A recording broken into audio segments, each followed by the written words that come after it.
এইখানে ফসল হিসেবে যেটা দেখতে পাচ্ছেন সেটা হচ্ছে ঢেঁড়স অথবা ভেন্ডি, আপনারা যে নামে চিনেন। আমরা ইংরেজিতে এটাকে বলতাম লেডিস ফিঙ্গার। আসলে ফলটা দেখতে প্রায় আঙ্গুলের মতো মেয়েদের, এই জন্য লেডিস ফিঙ্গার হয়তো নাম হয়েছিল। দেখেন বর্তমান সময়ের আমি যেই মাসে দাঁড়িয়ে আছি, অর্থাৎ মে মাসের দিকে, এখন বাজারে ভেন্ডির দাম সবচেয়ে ভালো এবং কৃষকরা যখন এখন হারভেস্ট করতেছে, এই ভেন্ডিটা উত্তোলন করতেছে, এখন কিন্তু তারা সবচেয়ে বেশি ভালো দাম পাবে। এবং এরপরে যখন বর্ষার সিজনটা একদম পরিপূর্ণ হয়ে যাবে, তখন আস্তে আস্তে যেহেতু অনেক কৃষক একসাথে চাষাবাদ করে, বাজারে ভেন্ডির চাহিদা বাড়বে এবং সেখানে একটু দামটা পড়ে যাবে।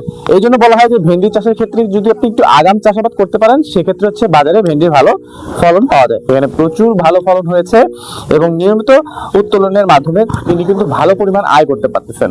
অর্থাৎ এই সময়ের জন্য সবচেয়ে উপযুক্ত ফসল মাঠের সবজি হিসাবে সেটা হচ্ছে হলো ঢেঁড়স। এবং এই ক্ষেত্রে আমরা যেটা দেখলাম, উনি মাঝে মধ্যে কীটনাশক স্প্রে করেন এবং সেই ক্ষেত্রে হচ্ছে ওনার যেটা প্রবলেম, সেখানে হচ্ছে জাপ পোকা যেটা আমরা বলি, এই পোকার আক্রমণটা এখানে সবচেয়ে বেশি হয়ে থাকে। আমরা এক ধরনের সাজেশন দিয়েছি, সেটা হচ্ছে যে এই কীটনাশক স্প্রে করার সাথে সাথে কিন্তু ফসলটা উত্তোলন না করতে, কারণ আপনি ছত্রাকনাশক বা কীটনাশক যেটাই দেন না কেন, তার একটা রেসিডুয়াল ইফেক্ট আছে, যেই কারণে আপনি এই সাথে সাথে ফসলটা উত্তোলন করতে পারবেন না। তাহলে কিন্তু এটা যে গ্রাহকরা খাচ্ছেন তাদের জন্য ক্ষতির কারণ হবে। তো সোহেল সাহেব, আচ্ছা আমরা যে আপনার জমিটা দেখতে পারলাম ভেন্ডি, এটা কতদিনে ফসল উত্তোলন সর্বপ্রথম শুরু করেন? এটা সর্বপ্রথম 42 দিনের মধ্যে, আপনার 30 থেকে 42 দিনের মধ্যে ফসল মানে উত্তোলন করা যায়, বাজারজাত করা যায়। প্রথম যে বাজারজাত করেন, এখন এটা বর্তমান মার্কেটের প্রাইস কত করে? এটার বর্তমান প্রাইস এটা 60 টাকা। 60 টাকা কেজি, তাই না? জি স্যার। আমরা যে গাছের যেখানে দেখতেছি পোকা, তার মানে এটা তো জাপ পোকা, তাই না? এটা জাপ পোকা এবং মাকড়েরও আক্রমণ আছে। মাকড়ের আক্রমণ আছে স্যার, যার পাতা যে কুকড়িয়ে যায়, পাতা কুকড়ায় যাচ্ছে। তো এই জন্য হচ্ছে আপনারা তো মাঝে মধ্যে স্প্রে করেন, তাই না? মাকড়নাশক এবং কীটনাশক স্প্রে করেন। আপনারা এখানে ফসলের জমিটা ভালো হয়েছে, তো এটা কত দিন পর্যন্ত আপনারা হারভেস্ট করতে পারবেন?